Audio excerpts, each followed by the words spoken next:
47,000 people strong.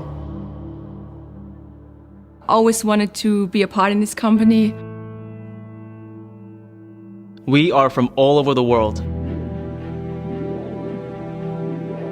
These are not just colleagues, these are my people, my friends.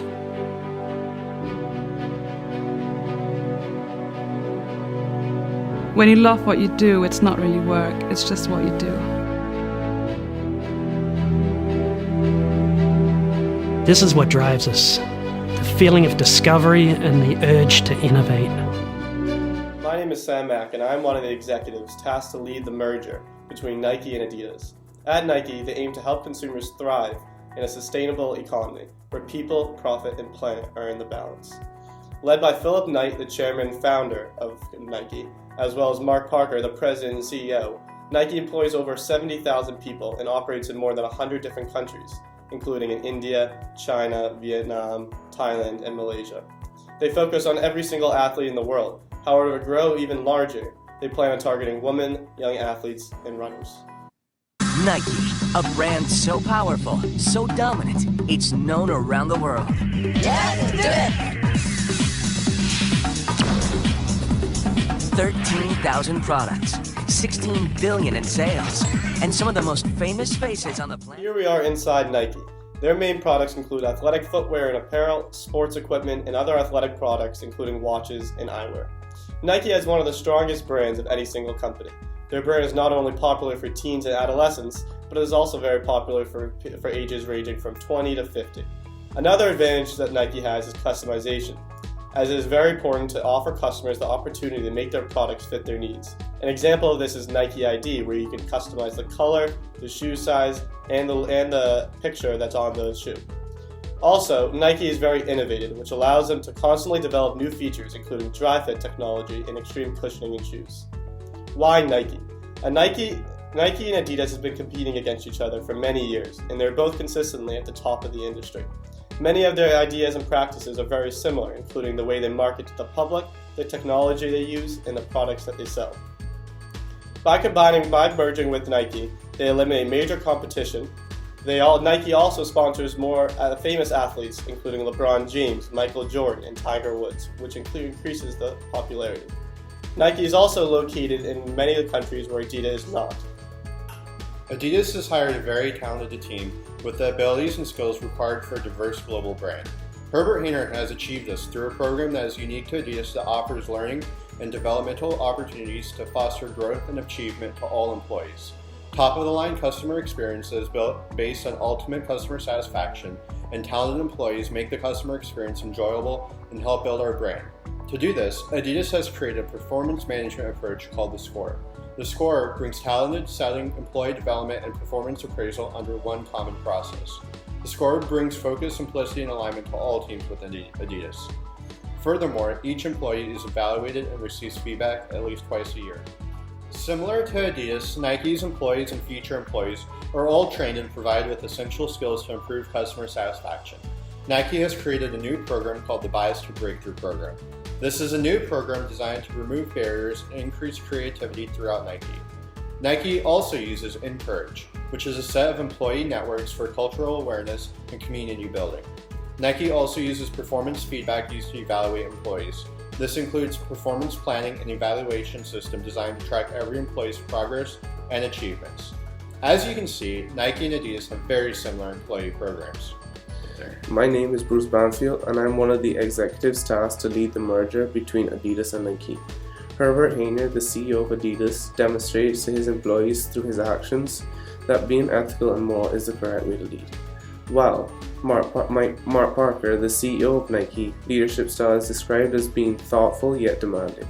He also used an ethical way to lead his company. Both CEOs have donated to many organizations and have given back to the community in many different ways. Adidas approaches their decision making by fully researching the topic and then using a personal experience to help them make the decision. One decision that they have made recently is increasing in their marketing campaigns in New York and Los Angeles.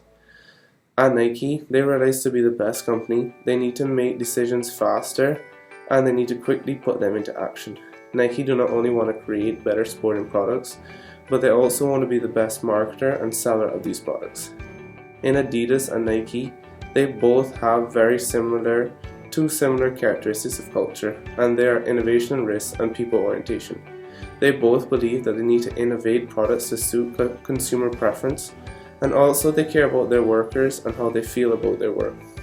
When it comes to jargon and slang, Adidas only uses it inside the wall of the company and never to stakeholders. They believe, as does Nike, that this saves time and increases efficiency. On the other hand, Nike uses the office grapevine and Adidas do not. Even though they use the office grapevine, they also believe that one-on-one meetings are very important. Diversity is one of the main things that we need to look at when completing the merger. In Nike, a recent poll revealed that for the first time, minorities make up the majority of the company.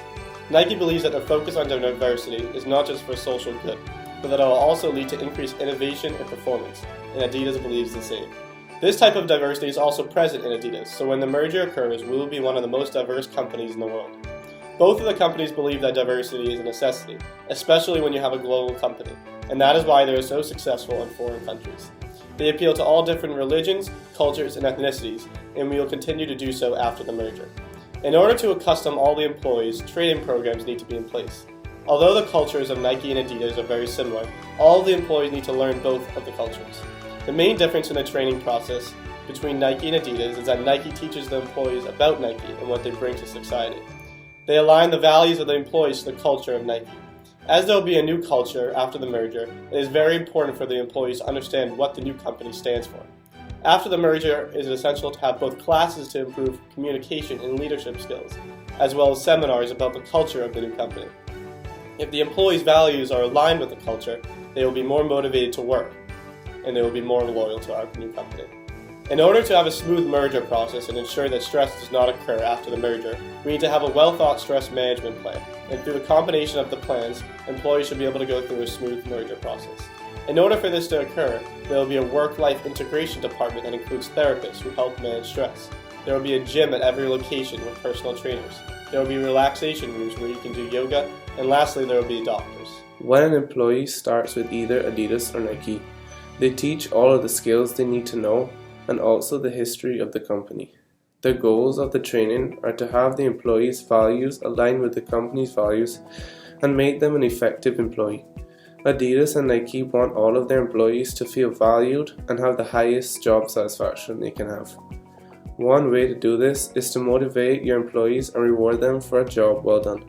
At Adidas, they motivate their employees through employee volunteering and paid vacation sick days, while Nike motivates theirs through excellent benefits and rewards including health insurance, paid holidays, and an excellent retirement savings plan. Herbert Hainer and Phil Knight will be responsible for roughly 100,000 employees across 60 countries once the companies merge. The two of them will work in tandem to implement new innovations throughout the company and create an environment of success for all stakeholders. Adidas and Nike will have very different cultures and leadership styles. This clash of cultures will need to be managed carefully, and they will need to minimize disruption and establish a constructive working environment and create an implementation of leadership development programs. The new culture will be based on diversity, innovation, and research. They will develop footwear, apparel, and athletic equipment that reduces or eliminates injury, helps in athletic performance, and maximizes comfort and enjoyment. To do this, they will need people and team orientation focused on supporting every employee and the company. Nike and Adidas will not have much time to form the new company once the merger is finalized. Therefore, both companies will have to work hard to meet deadlines in order to have a successful merger. There exists a large contrast currently between Nike and Adidas cultures. Issues will arise where there are conflicts between ideas and concepts. The new executive team will have to work through these challenges and form a chain of command. All teams will need to work together for the success of the merged company. The new management team will be tasked with coming up with new skill training programs and programs designed to bring out the full potential of all employees. This will combine the skills of Adidas employees with the skills set of Nike employees to form a cohesive unit. Adidas employees will train Nike employees on customer experience that they have perfected, and Nike will train Adidas employees on store layout and branding. The new management team will implement procedures that will detail the jobs of all employees. Since almost all employees' jobs will be changing in some way, the new procedures will be very important. The Adidas and Nike merger will bring together the expertise and innovations of the two largest sporting apparel companies. The synergies between the two companies, once they merge, will reduce operating costs since the two companies have always been in constant competition. Suppliers will be able to compete with one another to reduce costs, and customers will be able to go to one company for all their sporting apparel. This includes elimination of unneeded facilities, marketing and selling complementary products, cross-selling into a new customer base, sharing distribution channels, access to new markets, and reduced competition.